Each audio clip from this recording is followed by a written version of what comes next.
Good morning, everyone. I hope you all had a great weekend.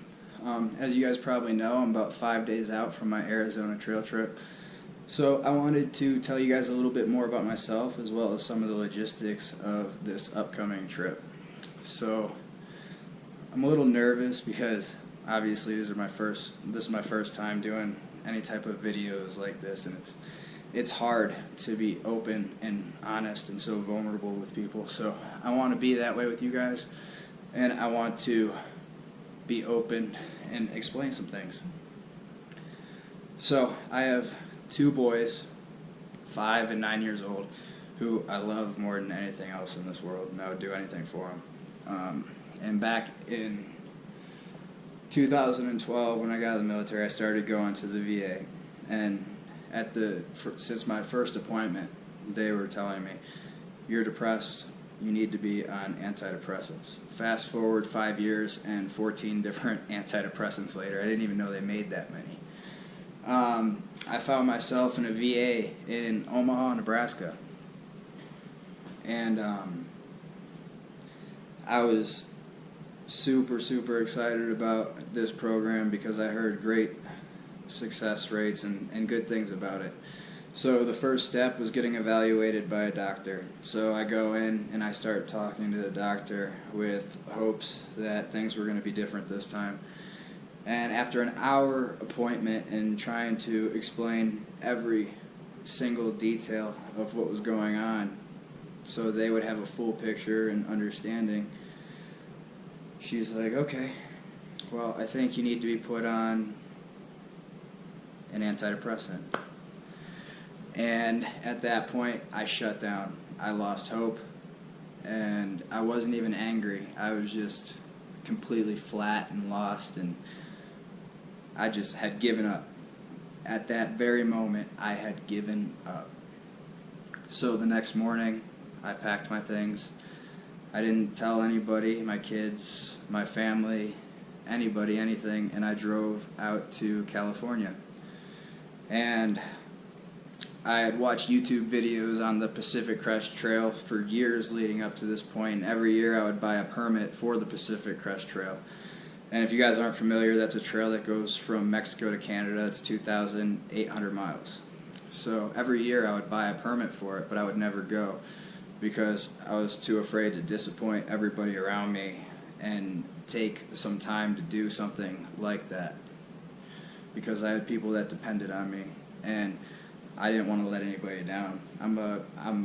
I've always been a people pleaser. I always want to do my best for everybody, even if that means neglecting my own well-being. And I'm sure a lot of you guys could probably relate to that.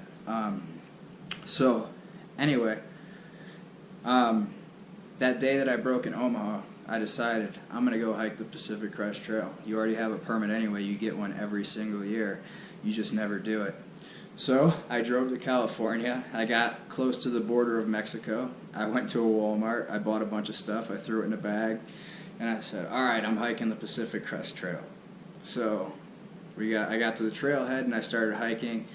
Of course, my bag was much bigger than most people's. My gear was much more generic than most people, because most people had been planning this for years. And I had decided less than 24 hours before that I was going to hike this trail. So I started, and of course it was tough, but within the first 3 days, and that might be being generous, I realized the human potential for kindness, something that I'd lost. I'd become very hard and angry and calloused over, and I was very opinionated in the fact that I thought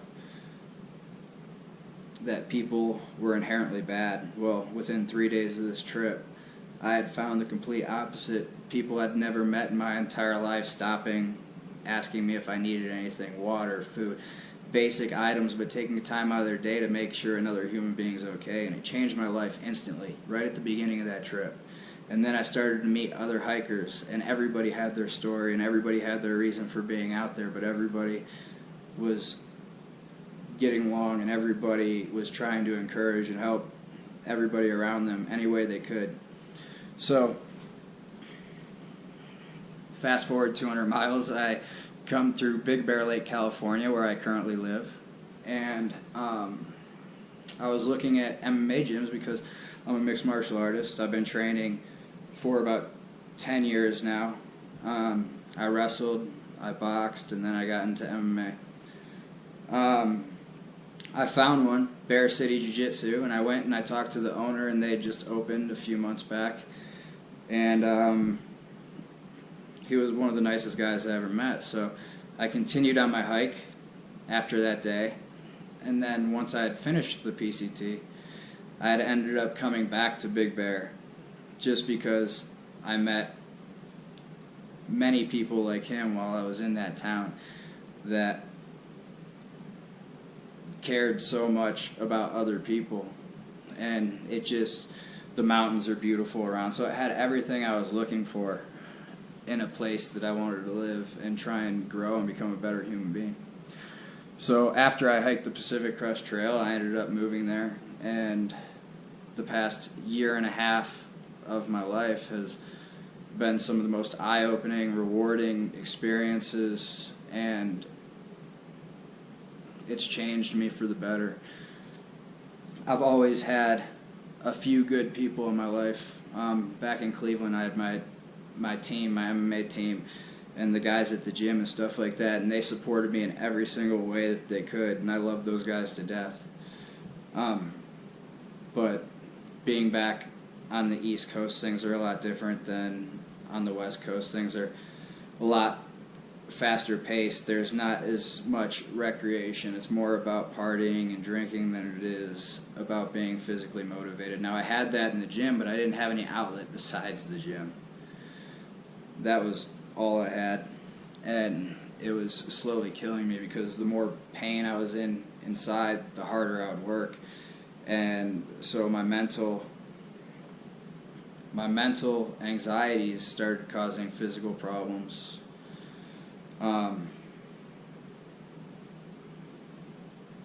Yeah. Sorry, I got off track there a little bit.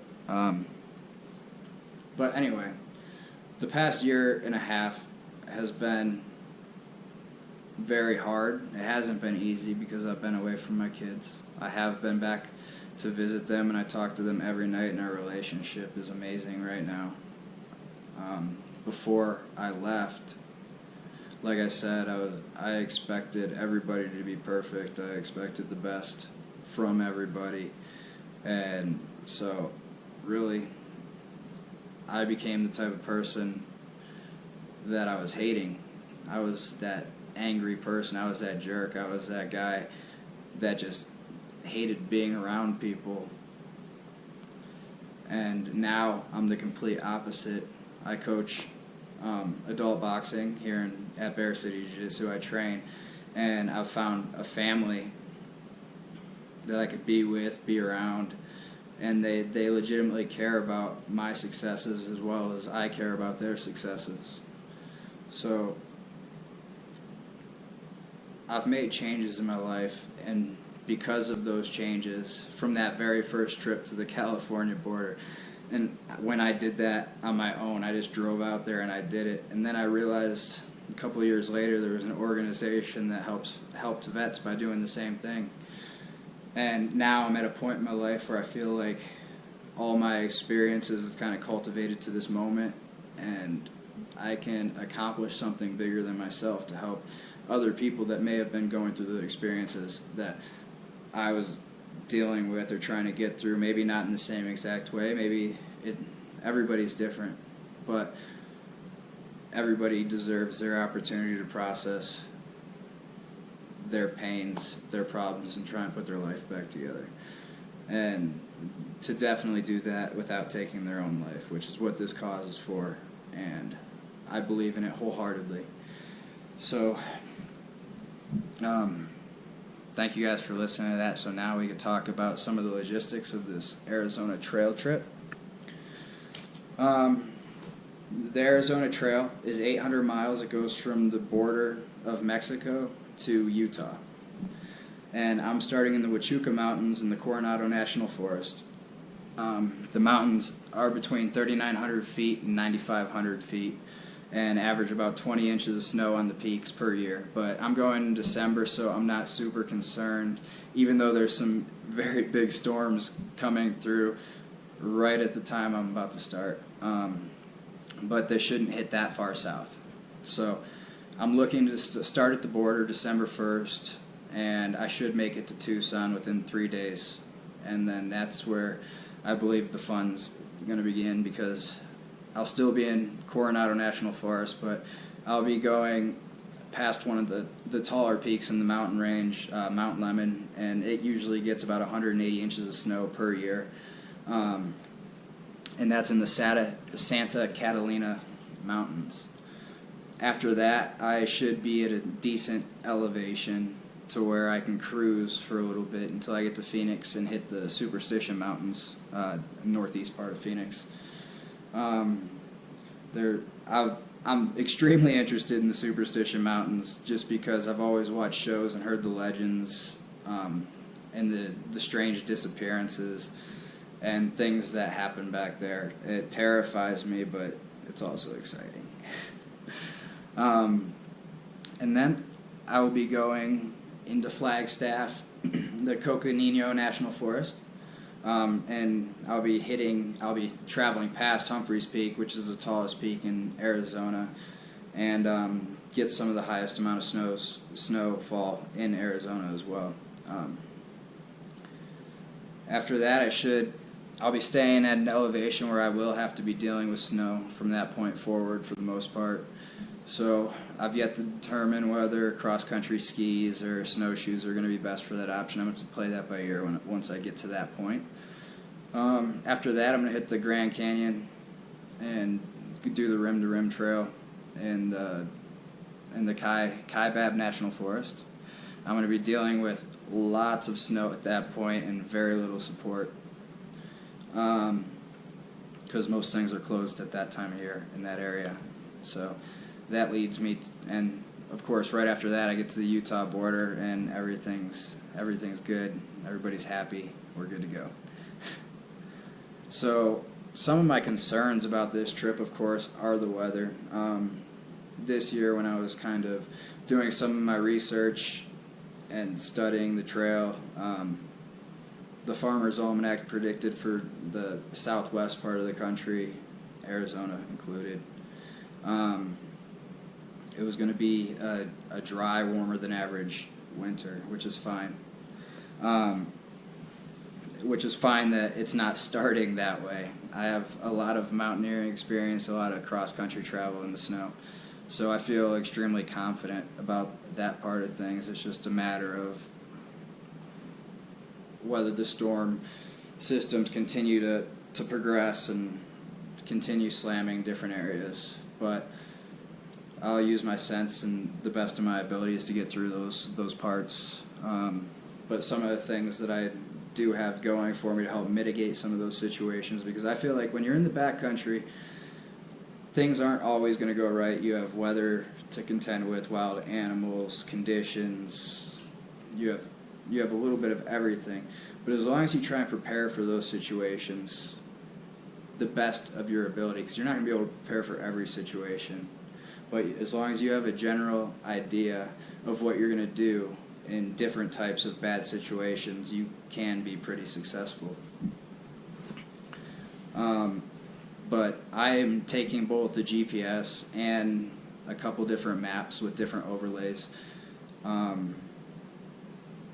The overlays are all of the backcountry roads that run through some of these more remote sections of the country, because usually backcountry roads are pretty flat, and they're wide enough to where their paths are easily enough manageable to get through. So I've got different escape routes or points of egress if things do go bad and the storm comes in or whatnot. Yeah, one of my other big concerns, of course, is the limited daylight. So we're coming up on winter here, so on average in Arizona they get about 10 hours of daylight, and to hike the miles I need to hike, which is about 37, miles, plus or minus. I need about 12 hours of day, and on some of the snow area sections, obviously, I'm going to need a little bit more. I got 10 hours a day, so I'm probably going to be doing about 4 hours a night hiking. And my only concern there really is visibility, not being able to see some terrain hazards. But I'm going to correct that by using some very high-powered lights, and I think I'll push through it fairly well. But that's about all I have to say. I just kind of wanted to tell you guys a little bit more about myself and let you know a little bit more about the trail, so you can get an idea of what's going to be happening in the next couple of days.